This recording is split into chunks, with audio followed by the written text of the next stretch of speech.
I'm Jane King at the New York Stock Exchange. With me is Nate Bradley, the founder and CEO of DataVault AI. So welcome, great to have you. Having me.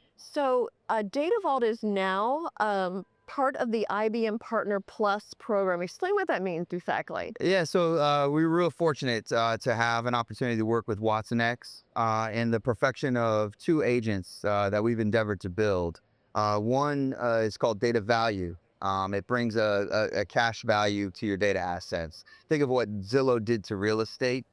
We were able to do that to data assets. You walk by a server, you may not be aware of how much data is on it. You might not be aware of how much data you carry on your person, unbeknownst to you, that has a lot of value to your organization or has a lot of security prevalence.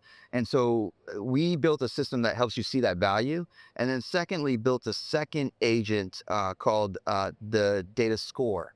And the data scoring agent uses the governance model of WatsonX, which is an IBM output, that allows us to score data based on how well you've stored it. What kind of steward are you of your data? Okay. Do you have a proper backup? I mean, like, is it good quality data? Yes, Yeah, okay. the quality and the completeness of data, how much it is responsive to a query effectively because of that completeness and quality. And things like brand come into play. So if you're McDonald's in the quick service space, your data has a credibility level that's higher than a mom and pop shop that is lesser known. However, both can generate a great deal of value. Okay, so how would you monetize this? Would this be for big brands and they'd be able to market based on it, or what's the actual business part of it? Yeah, I grew up in an era really admiring Bloomberg and how Bloomberg uses a terminal to disseminate information to traders, but it's very closed loop. It was very expensive. If you have a Bloomberg terminal, you're likely an affluent trader. You're someone that understands that data and can make moves based on it and makes you a better trader.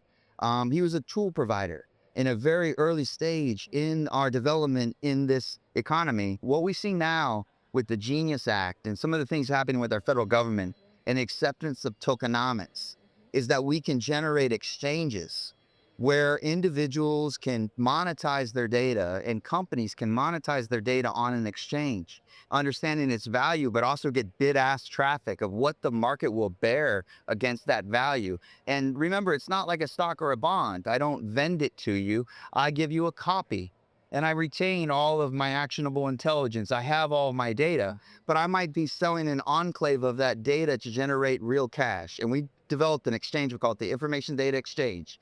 It uses the two agents, the value and the score, and it's an exchange that takes bid-ask traffic on the Nasdaq infrastructure. So we have a special partnership with the Nasdaq.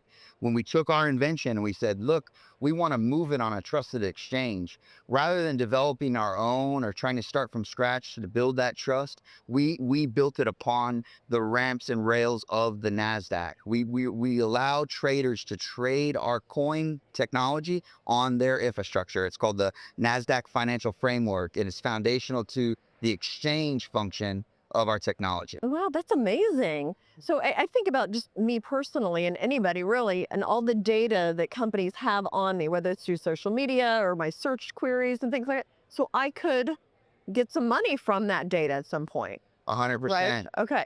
And organizations like yours that are generalists, that are across all these organizations, like for example, you encounter interviews at inflection points in these companies, usually big news or newsworthy developments within organizations and all across sectors. That information is valuable. Yeah. That information provides insights, and other people will buy it. It's simply a function of price. Okay. And even people can maybe make some money off this data because they should own that and have something from that. So you're allowing that to happen with the technology. We are. Yeah. Absolutely. So also the Federal Election Commission, you're doing some work with them. Can you explain that? We are. So we have a political exchange concept that would take Republicans and Democrats with the ability for independents and Green Party and American Party, any other party that would like to perform the functions within our system to run for office. can no longer have to depend on things like ActBlue and WinRed, which are credit card processing systems that were developed largely around the two major political parties to transact donations. The donation hit can be anywhere from 3 to 12%. That's taken out of the pocket of the candidate as a transactional fee or a fee based on the infrastructure that is providing that service. Stable coins change that.